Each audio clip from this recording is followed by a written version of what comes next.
le eyakhuliswa le sakhuliswa ngayo kwathina le eyenze izifundo sizibona ngelala sesiye Intsangu siziwe Intsangu Ubutyebi BamaMpondo.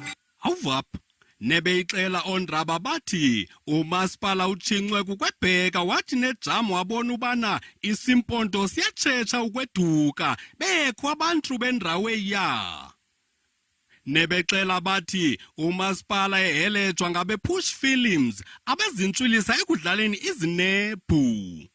Injongo yayo kukuveza isakhono se-art ezilalini ngoba sinetalente kakhulu ezilalini so kukusebenza within the Alfredo region.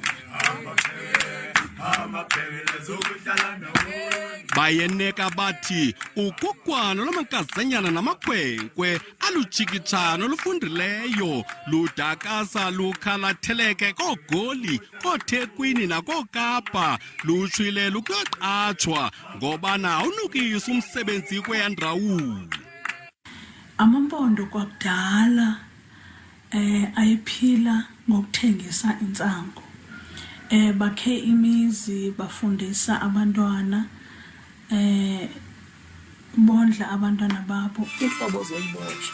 Unomakhisim sabathela kuyibonga untombi futhi ncwayiba osixela sibe nencilikithi siMpondo kwezakhe ibhanya-bhanya udlala umantlani oyinkalanzinzi kule bhanya-bhanya ethi Intsangu Ubutyebi BamaMpondo.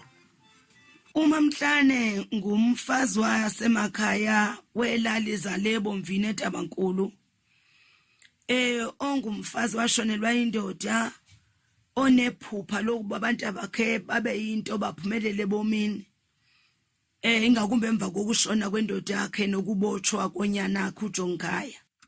Nebetsho ke wayikrwexula iveza abantu eze kudala begolelwa ukulima badayise intsangu. Hamba uyozibhekela nawe ngoba kukhutshulwa ukwexela kwesiMpondo.